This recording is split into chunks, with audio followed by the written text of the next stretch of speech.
Bonjour Monsieur le Sénateur, Bonjour Gilles. merci de nous accueillir ici au Sénat, dans ce haut lieu de la République française. C'est un grand plaisir, hein. C'est aussi votre maison à tous, à tous les Français, donc c'est un plaisir de vous y recevoir.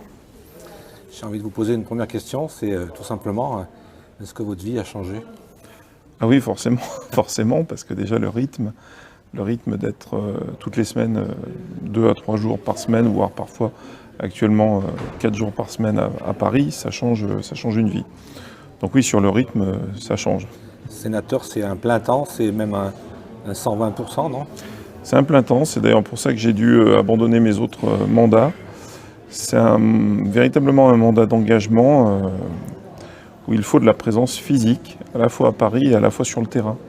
Parce que le rôle du sénateur, c'est précisément ça, c'est-à-dire c'est d'être le représentant des territoires au sein de cette assemblée.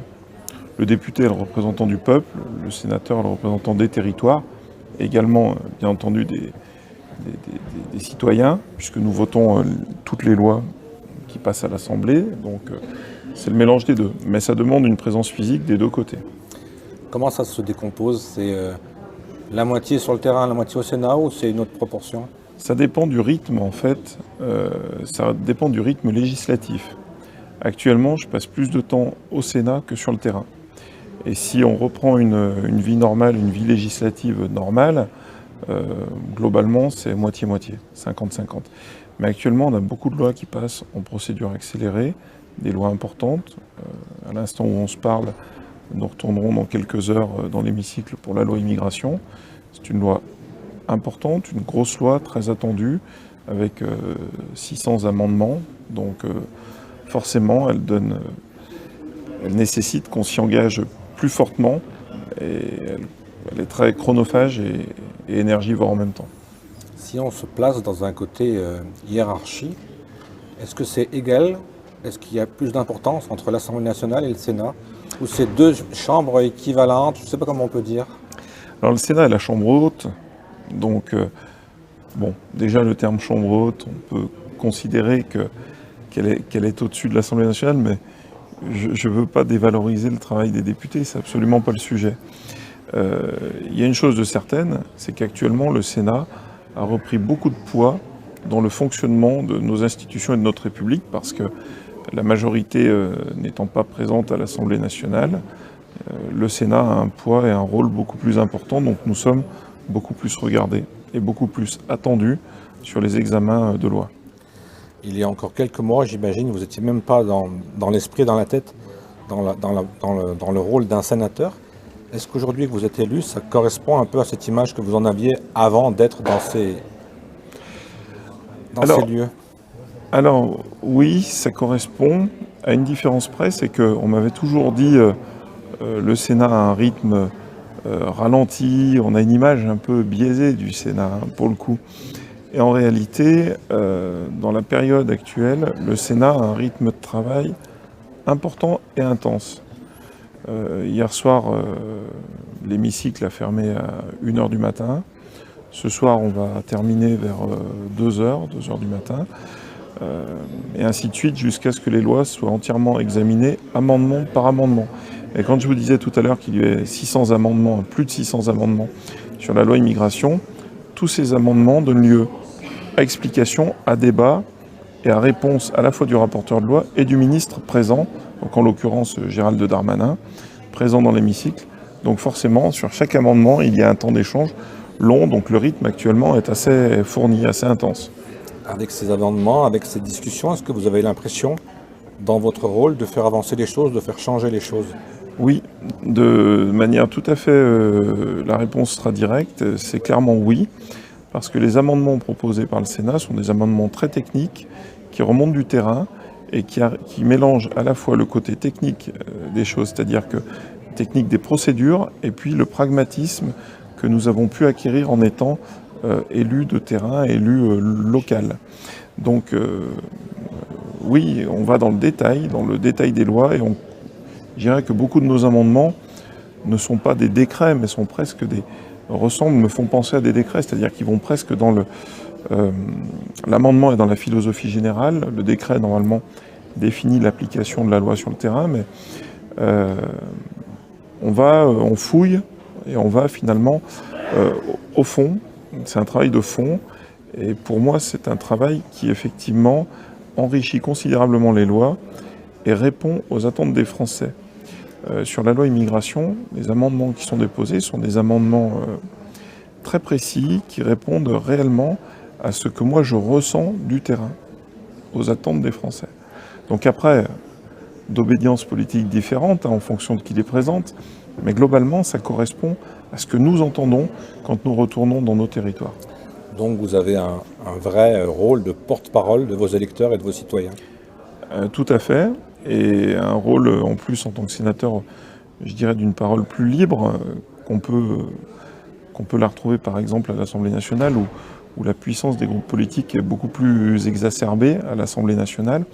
Ici au Sénat, on a quand même l'habitude de travailler dans le calme, avec finalement ce détachement politique qui ne nous détache pas philosophiquement et finalement de qui nous sommes, mais il y a moins de pression politique et c'est là l'intérêt du Sénat. On a moins cette pression à la fois de l'instantané et à la fois des partis politiques, ce qui nous permet d'avoir une capacité de travail beaucoup plus ouverte, plus à l'écoute et de trouver plus facilement des consensus. Sénateur, c'est également beaucoup de commissions. Comment se sont passées l'attribution des commissions à laquelle vous siégez? Alors l'attribution des commissions, c'est un choix. On choisit plusieurs commissions, celles qu'on désire en premier, puis ensuite par ordre décroissant. Moi, je suis tombé sur mon choix 2, donc j'ai plutôt été bien servi. Et ça, ensuite, ces répartitions, elles se font en fonction de la puissance des groupes auxquels nous appartenons. Alors moi, je suis dans le groupe des indépendants. C'est un petit groupe de 18 sénateurs, mais c'est c'est un des groupes qui a le plus progressé en termes de nouveaux adhérents sur ce renouvellement. Donc ça, c'est un point important. Et puis, j'ai eu une vice-présidence à la délégation des collectivités territoriales et à la décentralisation. Et ça, c'est relativement intéressant et plutôt important quand on est nouveau sénateur d'obtenir une vice-présidence. Ça reste relativement rare encore actuellement. Ces commissions, ça dure tout le mandat ou c'est renouvelable pendant les mandats? Alors, habituellement, elles durent tout le mandat, mais on a possibilité de changer, si on le souhaite, au bout d'une période triennale. On revient à l'élection à proprement dit. Le fait que des groupes comme Horizon ou même le parti présidentiel vous aient soutenu, est-ce que ça change quelque chose dans votre façon de voter finalement? Alors, dans l'élection ou dans le quotidien aujourd'hui? Le fait qu'ils vous aient donné leur parrainage, entre guillemets, et leur soutien, est-ce que par moment on se dit je dois renvoyer la balle quand je vote? Est-ce que je suis mes convictions ou je renvoie la balle, quoi, en gros? Alors dans le groupe des indépendants, on a une vraie liberté d'action. Et aujourd'hui, moi je vote en fonction de mes convictions. Ce qui est plus simple et plus logique. Ce qui est plus simple quand on veut pas quand on veut pas partir dans des schémas trop compliqués. Et moi, ça me va très bien. Ma collègue Cécile Kuckerman, qui est ligérienne et qui est dans le groupe communiste, a voté des amendements que j'ai présentés. Et ça ne me dérangerait absolument pas de soutenir des amendements qu'elle présente s'ils ont vocation à avoir un intérêt pour le département de la Loire. Et donc, on a cette liberté-là, on n'est pas enfermé dans un carcan au Sénat. Et ça, c'est une vraie puissance. La vraie puissance du Sénat, je dirais qu'elle est là, en fait, et encore plus dans le groupe des indépendants, où finalement, quand on fait nos réunions politiques de groupe, on nous dit, et le président Claude Maluret nous dit, écoutez, vous êtes de grands garçons, c'est ce que vous avez à faire, votez en votre âme et conscience. Et donc on vote au gré des amendements qui se présentent, sans regarder qui les a rédigés, quelle est la couleur politique de l'amendement, mais plutôt en regardant ce qu'il y a dans l'amendement et est-ce que ça correspond à nos convictions. J'ai entendu ou j'ai lu qu'il y avait parfois des petits coups de pression quand on est soutenu, quand on soutient des amendements du Rassemblement national ou des gens de M. Zemmour. Oui, bien sûr, bah oui, c'est habituel, mais aujourd'hui, ça se fait. Moi, j'ai co-signé quelques propositions qui avaient été faites par un sénateur Reconquête, Et réciproquement, j'ai des amendements que je présente qui sont co-signés par des sénateurs qui sont dans des groupes minoritaires, mais finalement, l'important, c'est que tout le monde soit aligné sur le fond de l'amendement, sur le fond du sujet. Et oui, alors, ça fait parfois des remous, ça fait encore des remous, mais Ça ici... alimente les réseaux sociaux? Oui, ça alimente les réseaux sociaux. Alors, il y a eu un sujet sur les réseaux sociaux où on a dit que j'avais signé des amendements et que je m'étais retiré, mais... Je vous ai vu avec un nez rouge. Oui, c'est ça, c'est ça. Alors, en réalité, les amendements que j'avais co-signés et qui ont été, et sur lesquels j'ai enlevé ma signature ont été rectifiés entre-temps. Ça n'est pas dit dans le communiqué de Madame Surplis, mais ils ont été corrigés.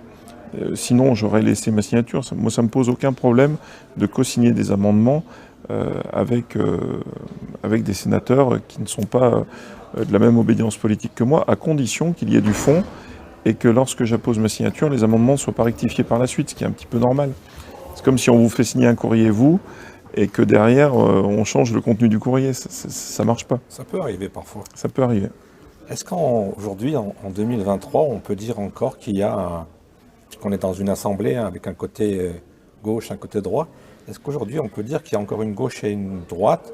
Ou alors est-ce qu'aujourd'hui, avec les événements, le climat, la politique actuelle, il y a deux blocs, l'extrême gauche et l'extrême droite, dans les idées? Je crois qu'il y a encore la gauche et la droite, mais en réalité, les différences se font maintenant sur des sujets sociétaux. J'aurais tendance à dire que ce qu'ont connu nos parents et nos grands-parents, c'était deux blocs, la gauche et la droite, qui s'affrontaient toujours autour... l'économie plutôt. Voilà, exactement. J'allais dire du domaine du travail, c'est-à-dire on parlait salaire, on parlait vie de l'entreprise, on parlait Conditions économie. de travail. Voilà. Allez, si on veut être très réducteur, on va dire que c'était le monde ouvrier contre le monde, je dirais, de l'entreprise. Voilà. Et c'est très réducteur, hein, ce que je dis. Attention, c'est pas le fond de ma pensée, mais c'est pour gagner du temps, bien que les raccourcis ne soient jamais une bonne opération intellectuellement parlant. Mais bon, on comprend tous la philosophie de nos débats. Aujourd'hui, on a plutôt tendance à ne pas se retrouver quand on parle de sujets liés, par exemple, au type, le sujet autour du genre. Ce sont des vrais sujets de société où là, il y a deux mondes totalement qui ne se retrouvent pas et qui ne se comprennent pas, autour du véganisme, autour du wokisme, toutes ces influences-là qui sont fortes, profondes, autour de l'écologie, où certains ont une vision de l'écologie punitive, et nous, on a plutôt, moi, à titre personnel, j'ai plutôt une envie d'écologie de fierté, c'est-à-dire que le plus grand nombre de nos concitoyens puissent accéder à la voiture moins polluante, mais ça ne doit pas être réservé à une élite, en fait, hein, parce que tout le monde... Le coût d'achat est assez élevé encore. Et c'est ça le problème. Tout le monde a envie d'être écolo, mais aujourd'hui, tout le monde n'en a pas les moyens. Et c'est la différence aujourd'hui, c'est là-dessus qu'on s'oppose et qu'on ne se retrouve pas. Certains veulent une écologie punitive et d'autres veulent une écologie d'adhésion, de fierté, d'entraînement. Et moi, je suis plutôt dans cette veine-là.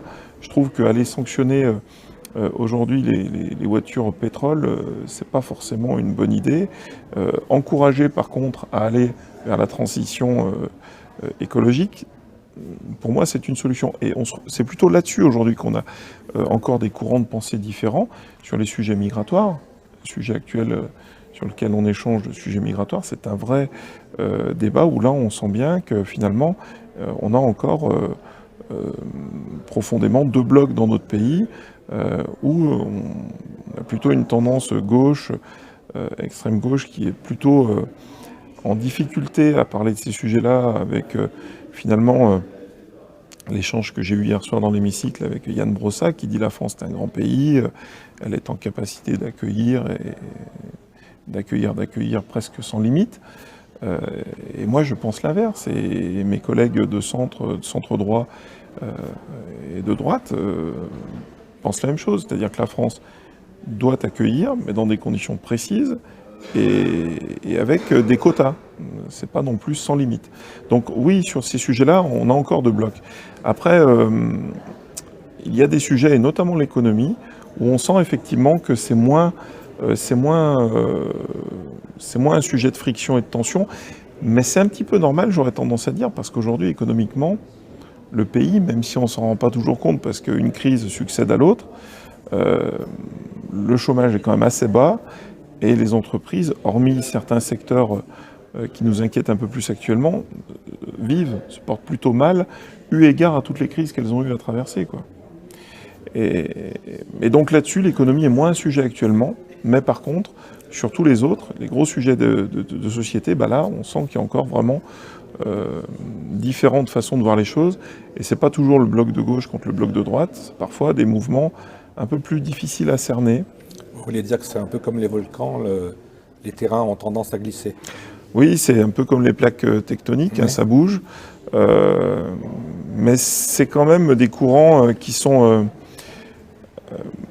plus difficiles, je dirais, à définir, à cerner. C'est-à-dire qu'avant, la grosse différence entre avant et aujourd'hui, c'est qu'avant vous étiez de gauche, on savait précisément ce sur quoi vous n'étiez pas d'accord et ce sur quoi vous étiez d'accord. Ou de droite, c'est pareil, blanc, peu importe. Aujourd'hui, c'est différent. Et vice-versa. Et vice-versa. Ouais, j'allais dire blanc-bonnet, c'est pas le bonnet blanc. Bonnet blanc, c'est pas la bonne expression. Parce que ça voudrait laisser penser que tout le monde est interchangeable et c'est pas le cas. Mais en réalité, aujourd'hui, on a beaucoup plus de mal, finalement, à définir, à cerner les courants de pensée, en réalité. C'est moins évident. C'est plus poreux, en fait. C'est plus poreux. Voyez. Si on reste dans les caricatures, les questions un peu caricaturales, est-ce que le Sénat, c'est le côté du monde rural et l'Assemblée, les grandes villes? Pas tout à fait, parce que les grandes villes ont un pouvoir de vote qui est tellement important en termes de puissance qu'elles sont représentées également au Sénat, c'est clair. Mais en réalité, je crois profondément que le Sénat correspond véritablement à l'image des territoires qu'il représente. Du moins, quand on parle de la Loire, c'est précisément ce que j'en ressens. Parce que finalement, vous avez eu des élus issus de villes plus importantes et des élus issus également du monde rural. Et c'est finalement la cartographie, l'ADN de la Loire. Aujourd'hui, maintenant que nous sommes tous au Sénat, il y a une chose de sûre, c'est que par contre, les 4 élus présents ici au Sénat, qui sont 4 élus d'obédience politique différentes, poussent tous dans le même sens quand il s'agit de parler de la Loire. Et c'est ça qui est important. L'idée, c'est de faire avancer la Loire? L'idée, c'est de faire gagner la Loire. Gagner même, c'est encore plus fort comme message. L'idée, c'est de faire gagner la Loire. Et moi, je sais, et c'est réciproque, que quand je porte un dossier ou un projet sur la Loire, et ça a été le cas sur l'amendement que j'ai présenté et qui a été adopté sur les services, la mobilité en fait ferroviaire entre Saint-Étienne et Lyon, eh bien les 3 sénateurs de la Loire plus moi 4, les 4 sénateurs de la Loire ont signé cet amendement. J'ai envie de vous poser la question, du coup finalement on revient à ce que je disais tout à l'heure, quand on met les 4 sénateurs de la Loire côte à côte, est-ce que c'est 4 sénateurs de la Loire qui font gagner la Loire? Ou alors là aussi, il y a le sénateur de droite, le sénateur du centre, le sénateur de gauche, le sénateur d'extrême gauche. Finalement, on est tous dans le même sens et voilà, en avant la Loire. On se retrouve pour défendre notre territoire. Je pense nous serons toujours au rendez-vous et toujours, sauf sur des sujets très politiques, à l'unanimité. Et c'est pour moi une vraie preuve d'intelligence. On serait perdant de se diviser, on ferait perdre notre territoire. Et ce n'est absolument pas ni le sens de notre engagement, ni ce que nous voulons. Par contre, sur les sujets plus politiques, on ne se retrouve pas, il y a des différences, et ça, c'est plutôt normal. Moi, j'ai plutôt... moi, quand je fais des prises de parole ou que je présente des amendements, je vois que... plus politique, très souvent, Hervé Reynaud est plutôt dans la même veine que moi. Et forcément, Jean-Claude Tissot et Cécile Cukierman, parfois, nous avons des différences de vote sur des sujets politiques. Et c'est normal et c'est plutôt naturel. Ça respecte aussi le choix de leurs électeurs. Oui, et puis ça, finalement, ça représente toute la diversité politique de la Loire. Exactement. Mais la Loire, c'est ça en réalité. Hein. La Loire, c'est un territoire où il y a une droite très marquée, une gauche ouvrière, issue de l'histoire aussi de ce territoire, qui est présente, qui est marquée, et c'est respectable. Et puis après, vous avez un centre, qu'il soit centre droit ou centre gauche, qui est encore très représenté. Qu'est-ce qui fait que dans 6 ans, quand vous serez à la fin de ce mandat, vous pourrez dire j'ai réussi mon mandat? Ça, c'est une excellente question. Je vous remercie de l'avoir posée, en général, on dit. Hein. Oui, mais je vous remercie de l'avoir posé. Plusieurs choses. La première, c'est que j'arrive à être en accord avec les engagements pris sur la campagne, c'est-à-dire d'avoir associé les grands électeurs aux décisions que je prends et que je vote ici. On a commencé avec la votation sur la loi immigration, où on a eu 300, combien on a eu de votants? Environ 300 votes exprimés. C'est bien, mais ce n'est pas assez. Donc ça, c'est une première étape, la démocratie participative sur des sujets importants. La deuxième, c'est d'arriver à faire passer des sujets en proposition de loi qui m'ont été proposés et que j'ai portés pendant la campagne. Et je suis déjà en train d'y travailler dessus et j'espère que nous aurons, au bout des 6 ans, 1 ou 2 lois qui auront été adoptées ou qui seront sur le point de l'être. Et puis, comme on l'a évoqué, d'arriver à faire gagner le territoire ligérien en apportant et en important des projets nationaux dans la Loire. C'est ça l'intérêt d'avoir des parlementaires à Paris, c'est que d'être présent dans les réseaux, dans les sphères de décision et de dire attendez, ce sujet-là, il peut être intéressant, il peut être porteur pour mon territoire et je souhaite que la Loire soit un territoire associé à ces futurs développements-là, de manière à pouvoir gagner soit des implantations de grandes entreprises, soit de grands événements nationaux, soit des infrastructures nationales, équipements qui viseraient à s'installer chez nous et qui, à travers tout ça, génèrent de l'économie, de l'emploi et puis du dynamisme. On est tous très fiers d'être des Ligériens, des habitants de la Loire. Vous êtes arrivés au Sénat avec des nouvelles têtes, des nouveaux visages, des nouveaux parcours de vie. Qu'est-ce que ça représente quand vous dialoguez avec vos collègues, quand vous leur dites « moi je viens de la Loire », quelles sont les réponses? On a toujours ce problème d'identification de la Loire. Ça, il est éternel. Ça fait des années que je le dis. Il est éternel. Et alors, je vais vous partager mon point de vue.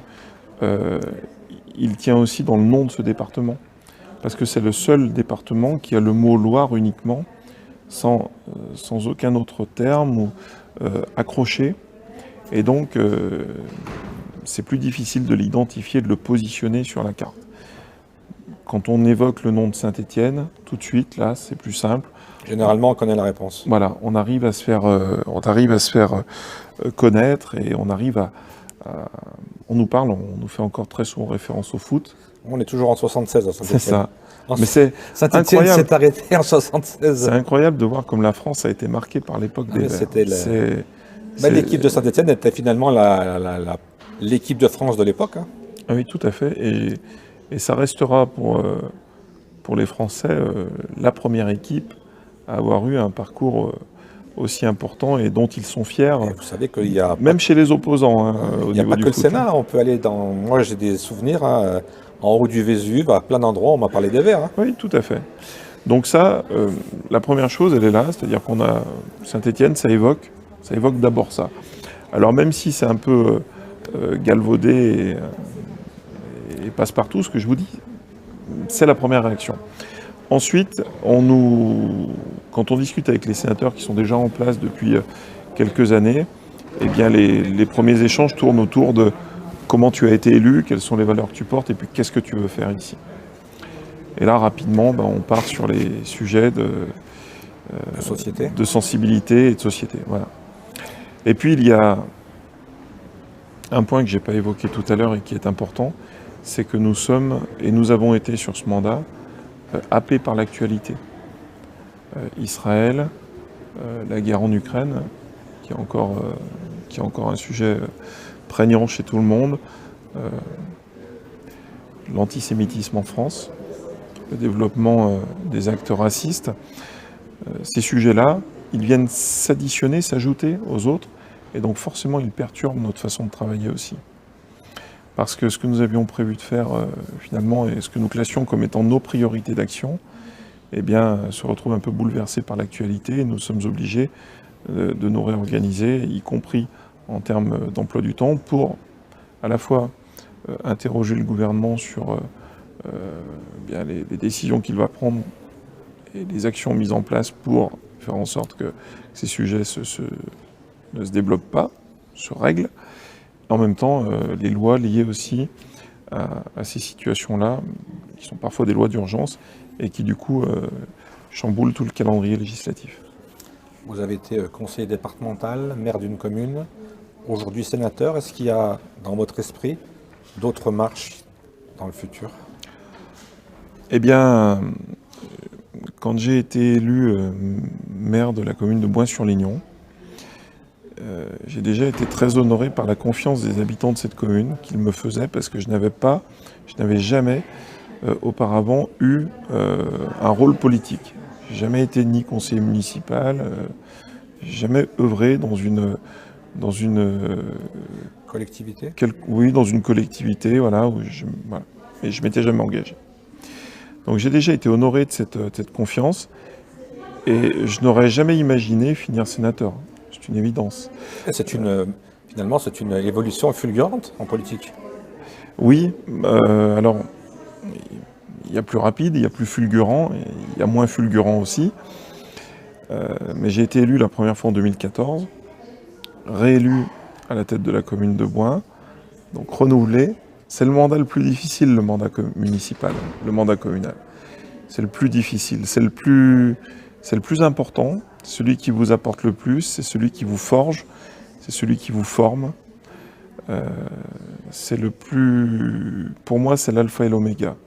D'ailleurs, je travaille sur une proposition de loi pour qu'il n'y ait plus de possibilité d'accéder aux fonctions parlementaires et aux fonctions de hauts fonctionnaires de l'État sans avoir eu un passage en collectivité locale. Parce que vous êtes à la fois en prise directe de décision et à la fois en prise directe avec vos concitoyens qui n'hésitent pas vos administrés, pardon, qui n'hésitent pas à vous le dire, à vous partager leur point de vue. Et quand ça plaît pas, quoi. Ils viennent au contact. Et c'est très intéressant. Alors après, le département, bien entendu, j'étais très heureux d'être élu au département. Le Sénat, c'est encore une autre marche que je ne pensais pas arriver à franchir comme ça du premier coup. C'était véritablement une surprise. Après, la suite, je ne la connais pas. Je serais très heureux, bien entendu, d'être à l'écoute des opportunités ou des propositions, mais ça ne dépend pas de moi, parce que quand on est sénateur, derrière la suite, elle ne dépend pas de vous, en fait. C'est soit on vient vous faire des propositions, soit il faut vous présenter à une autre élection, mais quand on est au Sénat, la seule élection qu'on peut viser, Si, il y a peut-être pour les plus hauts, la présidentielle. Il y a peut-être la présidence du Sénat déjà dans un premier temps. Ouais, mais alors la présidence du Sénat, elle est tenue par un président qui est là depuis Justement, et un bon nombre d'années, renouvellement. qui fait bien le boulot. Et dans un premier temps, il faut déjà faire un deuxième mandat pour pouvoir espérer candidater à une vice-présidence de Sénat. C'est déjà une marche très importante qu'on ne peut pas espérer gravir en n'ayant fait qu'un seul mandat. Donc là, pour conclure, j'aimerais vous poser une question, c'est revenir sur votre élection, le soir de l'élection. Est-ce que ça a été réellement, moi je le sais, mais c'est quand même été une surprise, hein. Vous l'avez même dit. Hein. C'était une grosse surprise. On en avait parlé avant, on se disait il va manquer quelques voix. Comment ça s'est passé cette soirée après le résultat? Comment vous avez vécu ça? Est-ce que ça vous a fait peur ou vous vous êtes dit, ça y est, comme je vois que vous êtes un battant, franc-parler et tout, est-ce que vous dites, ça y est, je suis dans l'action et je vais pouvoir œuvrer? Alors, ça ne m'a pas fait peur, parce que je m'étais préparé mentalement, mais je m'étais préparé mentalement à gagner ou à perdre. Je crois qu'il n'y a pas d'autre option. Exactement. Mais si vous voulez, contrairement à certains de mes collègues où je vois que parfois quand ils perdent une élection, ils sont traumatisés de la chose, moi je m'étais dit, bon, si ça perd, bah, le lendemain je reprends ma vie normale et je vais au travail, je continue. C'est ce que j'ai fait d'ailleurs le lendemain, parce que je n'avais pas prévu de gagner. Donc je ne m'étais pas fait remplacer au travail le lendemain. Donc la soirée, elle a été plutôt brève, hein. Elle n'a pas non plus été festive jusqu'au bout de la nuit. Ça a été un grand bonheur de gagner. C'est toujours un moment en termes d'adrénaline important. Par contre, ça a aussi été le début des pressions, parce que j'ai eu beaucoup d'appels le soir même, en me demandant de commencer à réfléchir à ce que j'allais faire, à ce que je voulais faire, où je voulais me positionner. Et ça, je dois avouer que ça m'a un peu gâché, la fête. J'ai pas passé une soirée excellente. J'ai eu vraiment quelques grands moments de bonheur à l'instant T où j'ai vu que nous avions gagné et surtout que nous n'étions pas derniers. Parce que ça a été la double surprise. Et premièrement, on gagne, deuxièmement, on n'est pas dernier. Parce qu'on s'était dit, si on gagne par miracle, ce sera au forceps et on sera vraiment dernier. On n'était pas dernier, on a gagné. Là, j'ai eu quelques minutes de bonheur, mais qui ont vite été écourtées par la suite, parce que derrière, le téléphone a sonné rapidement. Et là, les pressions commençaient. Des gens très importants? Oui, oui. Des gens très importants. Est-ce que vous pensez que votre élection, elle n'est pas un petit peu due aussi à la guerre qui se trame du côté de Saint-Étienne Métropole? Oui, il y a eu forcément la situation stéphanoise a fait que le résultat de cette élection sénatoriale était un peu inattendu. Mais une chose de certaine, c'est que les voix de Saint-Étienne et de Saint-Étienne Métropole sont allées chez tout le monde. J'ai entendu beaucoup de choses. Merci d'avoir posé cette question, je refais. On coupera au montage. J'y reviens. Non, elle est importante cette question et je tiens à y répondre, elle est très importante. J'ai entendu beaucoup de choses sur les voix de Saint-Étienne et de Saint-Étienne Métropole. En réalité, les grands analystes politiques que nous avons dans la Loire ont qu'à sortir la calculette et bien refaire les comptes.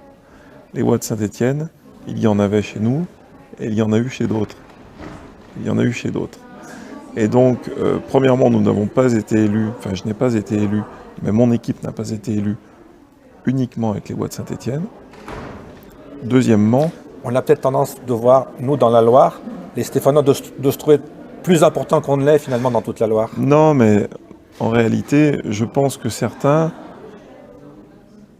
ont trouvé cette excuse bien commode en fait. Dire ah bon, on n'a pas fait le score qu'on attendait, donc c'est de la faute aux voix de Saint-Étienne. En réalité, moi j'entends ça et peut-être que dans leur position j'aurais fait pareil, mais nous avons gagné sur un vote d'adhésion. Alors, je ne dis pas qu'il n'y avait pas de voix de Saint-Étienne chez nous, je ne sais pas le dire, personne ne sait le dire. Mais il y a d'autres équipes qui ont fait des gros scores et qui ont eu pas mal de voix de Saint-Étienne aussi, quoi. Donc, il faut relativiser, hein, parce que si on avait eu que les voix de Saint-Étienne, on n'aurait pas été élus. On en a eu, on ne les a pas toutes eues, elles sont allées un petit peu de partout, et à l'arrivée, je pense que faire porter notre victoire uniquement sur les voix de Saint-Étienne, c'est très réducteur. Par contre, faire porter un échec uniquement sur le fait que les voix de Saint-Étienne n'étaient pas au rendez-vous, c'est bien commode pour plusieurs écuries, mais c'est à mon avis la vérité n'est ni d'un côté ni de l'autre. Dernière question qui finalement me concerne un petit peu. Quelle est la place des médias, de la communication dans votre campagne? Est-ce que vous pensez que ça a joué un petit rôle? Et moi, j'ai été très surpris, pas par le nombre de visites de l'interview qu'on a fait juste avant, parce que les visites que l'on fait, c'est pas des gros chiffres, mais j'ai eu beaucoup de gens, et notamment de politiques de tous bords, qui m'ont parlé de votre interview, ce qui veut dire qu'ils ont été la voir. Comment vous la situez? Est-ce que cette communication, elle joue un rôle? Ou alors aujourd'hui, les gens, il y a tellement de médias, tellement d'émissions, ça ne change pas leur vote? Ah non, pour moi, elle a été très importante, la place des médias, dans ma campagne, dans notre campagne. Pour 3 raisons. La première, nous n'étions pas sortants. Un sortant, il a un bilan, il a un réseau d'élus, il les connaît, il a eu le temps de les rencontrer. Donc, les élus savent s'ils vont voter pour lui ou pas. Quand on est sortant, il y a déjà cette chance-là. La deuxième, nous n'avions pas de réseau. Nous n'étions pas président d'une assoce de maires, que ce soit les maires ruraux, que ce soit l'AMF, que ce soit... Si je me souviens bien, vous n'aviez même pas le temps d'envoyer les courriers avec votre programme. Exactement, exactement. Nous n'avons pas pu rencontrer tous les élus. Donc il y a des gens qui ont voté pour nous sans que nous ne puissions aller à leur rencontre et qui se sont basés sur ce que nous avons dit dans les médias. Et puis quatrièmement, et c'est tout aussi important, nous ne sommes pas issus d'une grande ville, donc potentiellement avec un réservoir de voix important. Si vous êtes élu d'une commune comme Roanne ou comme Saint-Étienne ou même Saint-Chamond, mon collègue Hervé, vous avez déjà un potentiel de vote important. Maire de Bouin, c'était 7 voix, plus la mienne 8. Déjà, sur la ligne de départ, on n'est pas tous à égalité entre les sortants, les présidents de réseau, quels qu'ils soient, et puis le fait d'être issu d'une grande ville ou non. Donc le rôle des médias, sur notre campagne à nous, il a été prépondérant. Si nous n'avions pas eu les médias, presse, PQR et réseaux sociaux, et télé, même télé locale, nous n'aurions, je le pense, nous n'aurions pas été élus. Car le message à porter, avec le temps imparti, la campagne éclair que nous avons menée en partant très tard, en partant les derniers, et en n'ayant pas eu le temps de rencontrer tous les élus, ce que je vais m'employer maintenant à faire pendant les 6 ans à venir, bien entendu que notre message n'aurait pas pu être porté. Pierre-Jean Rochette, monsieur le sénateur, je vous remercie encore une fois de cette invitation au Sénat. J'ai envie de vous demander, on va se projeter dans 6 ans, de refaire une interview à la fin de votre mandat. J'espère que physiquement, je n'aurai pas trop changé. Ouais, j'ai peur que vous alliez prendre quelques cheveux blancs. Hein. Ouais, les cheveux blancs, oui. Si c'est que les cheveux blancs... Moi, j'ai aucun souci, je suis pas à l'image. Je m'en serais pas trop mal tiré. Oui, d'ailleurs, il faudrait un peu la tourner de temps en temps, la caméra. Il va falloir investir dans un deuxième téléphone pour pouvoir faire un contre-champ. Pour avoir un petit peu, effectivement, l'envers du décor. L'évolution du temps, un petit peu le poids du temps. Ah oui, le poids, c'est le poids. mot Oui, qui fâche. oui, le poids du temps dans tous les sens sur nos... En tout cas, merci beaucoup pour cette invitation. Mais avec grand plaisir. Moi, je vous redonne toute mon amitié et ma sympathie parce que ça a été vraiment des moments très intéressants. Et je vous le dis, j'ai eu tellement de retours que j'en suis encore surpris. Moi, je suis ravi et je vous remercie de faire vivre la parole publique. C'est important. C'est important que nos concitoyens sachent ce que nous faisons ici. Parce qu'il y a parfois des images faussées. Et le fait, au contraire, que les médias s'intéressent à nous et nous permettent de véhiculer notre travail, ce que nous faisons ici, c'est pour moi c'est une place importante dans mon esprit. Donc je vous remercie. Bien entendu que je vous ferai suivre l'évolution de nos travaux parlementaires et que je serai ravi de vous accueillir pour faire à la fois un bilan d'étape et puis le bilan final dans 6 ans. Je vous laisse, j'ai un TGV à prendre. Merci Gilles, bon retour.